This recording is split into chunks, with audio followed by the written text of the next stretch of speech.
Durante uno de mis viajes, mientras miraba por la ventana del tren, me dejé llevar por un sinfín de pensamientos con respecto a la condición de las multitudes a mi alrededor. Esa gente vivía descuidadamente en la más abierta y desvergonzada rebelión contra Dios, sin tener la más mínima noción sobre su bienestar eterno. Al tiempo que veía por la ventana, me pareció ver a todos, millones de personas a mi alrededor, que se entregaban a su bebida y sus placeres, sus bailes y su música, sus negocios y ansiedades, su política y sus problemas. Ignorantes, voluntariamente ignorantes en muchos casos y en otros, conociendo la verdad pero sin importarles. Mas todos, la totalidad de ellos eran arrastrados de una a otra parte en sus blasfemias y perversidades contra el trono de Dios. Mientras mi mente divagaba así, tuve una visión.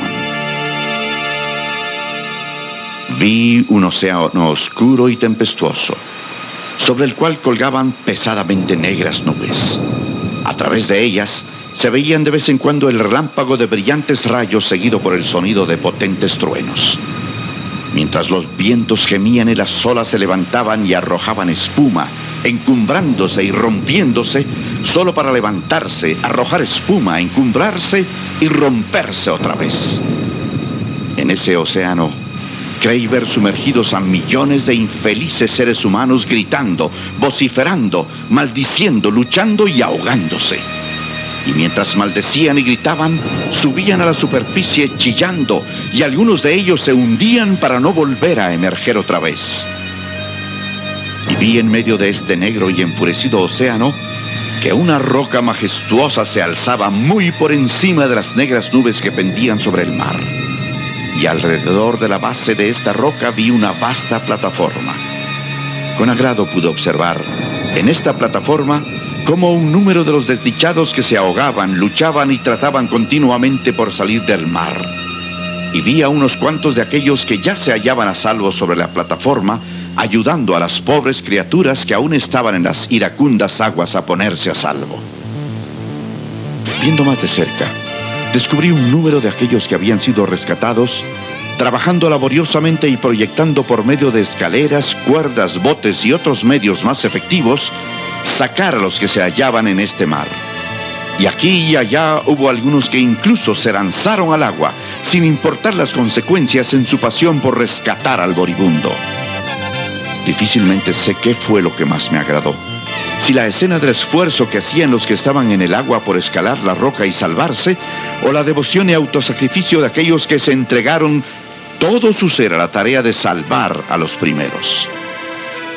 Al observar, noté que los ocupantes de la plataforma estaba formada por una mezcla de personas. Es decir, todas aquellas estaban divididas en diferentes tipos o clases que se ocupaban en diversos placeres y pasatiempos. Pero solo a unos pocos les preocupaba la tarea de rescatar a la gente del agua. Me sorprendió el hecho que, a pesar de que todos habían sido rescatados del océano en una u otra forma, casi todos ya lo habían olvidado. El recuerdo de esa oscuridad y peligro parecía ya no importarles. Y lo más sorprendente era la falta de compasión de estas personas hacia los infelices que agonizaban y se ahogaban frente a sus ojos. Muchos de los cuales eran sus propios esposos y esposas, hermanos y hermanas, y hasta sus propios hijos. Ahora bien, esta indiferencia no podía ser resultado de la ignorancia o falta de conocimiento, pues vivían a la vista de ellos e incluso hablaban de eso en ocasiones. Además, muchos asistían a conferencias y sermones en los que se describía la terrible situación en la que se hallaban estos desdichados. Antes mencioné que los ocupantes de esta plataforma se dedicaban a asuntos y pasatiempos diversos. Algunos, día y noche, se dedicaban al comercio y los negocios con el fin de lucrar, almacenando sus ahorros en cajas de seguridad y otras semejantes. Muchos pasaban el tiempo sembrando flores alrededor de la roca, otros pintando cuadros, tocando música o vistiéndose en diferentes estilos con el fin de ser admirados.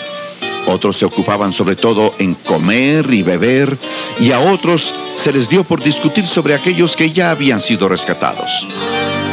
Lo más asombroso fue que a los que él llamó, quienes oyeron su voz y sintieron que debían de obedecerlo, o al menos eso fue lo que dijeron, aquellos que confesaron amarlo y estar de acuerdo con la tarea que él había iniciado, Quienes lo adoraban o profesaban hacerlo, estaban tan enfrascados en sus negocios y profesiones, sus ahorros y placeres, sus familias y amigos, sus doctrinas y argumentos religiosos y sus preparativos para dirigirse hacia tierra firme, que no escucharon el lamento que vino hasta ellos de ese ser maravilloso que había descendido él mismo hasta la mar.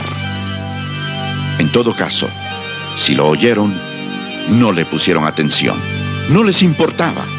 Y la multitud llegó frente a ellos luchando, gritando y ahogándose en las tinieblas. Después vi lo más extraño de todo lo visto con anterioridad en esta visión. Vi que algunas personas sobre la plataforma, a quienes este ser maravilloso había llamado con el deseo que lo ayudaran en su difícil tarea de salvar a las moribundas criaturas, siempre estaban orando y clamándole para que viniese a ellos. Esta gente solía reunirse y subir sobre la roca tan alto como les era posible. Miraban hacia tierra firme, donde pensaban que estaba el gran ser, y clamaban: ¡ven a nosotros! ¡Ven! ¡Ayúdanos! Y mientras tanto, él había estado abajo, en su espíritu, en medio de las infelices criaturas que luchaban y se ahogaban en la iracunda profundidad, con sus brazos alrededor de ellos tratando de sacarlos y mirando hacia lo alto, oh, tan anhelosamente pero tan en vano, hacia aquellos que estaban sobre la roca, implorándoles con su voz enronquecida de tanto llamarlos: ¡vengan a mí! ¡Vengan y ayúdenme! Entonces lo comprendí todo. Era suficientemente claro. El mar era el océano de la vida, el mar de la existencia humana actual y real. Aquellos rayos eran los destellos penetrantes de la verdad que salía del trono de Jehová, y los truenos, el eco distante de la ira de Dios. Las multitudes de gente gritando, luchando y agonizando en el violento mar eran los miles y miles de infelices prostitutas y fabricantes de ellas, de borrachos y hacedores de borrachos, de ladrones, mentirosos, blasfemos y gente impía de toda clase, lengua y nación. ¡Oh, qué mar tan negro aquel! Y qué multitudes de ricos y pobres, ignorantes y letrados los que se hallaban allí.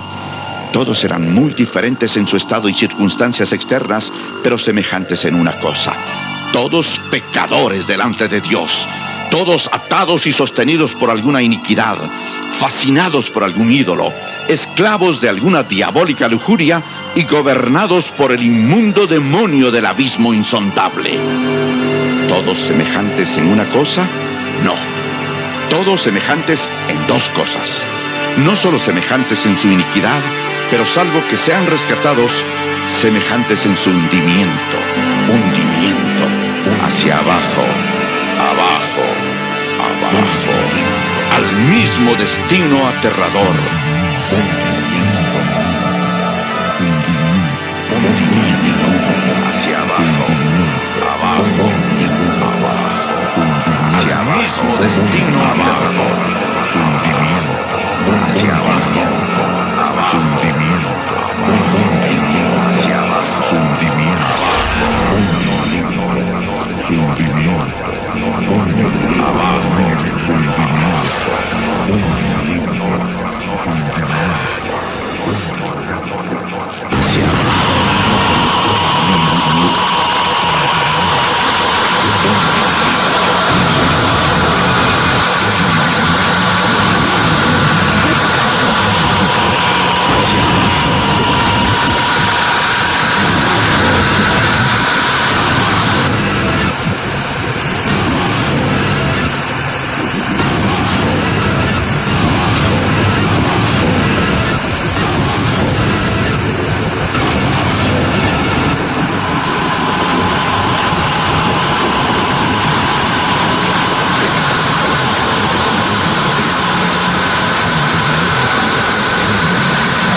Debería de tener un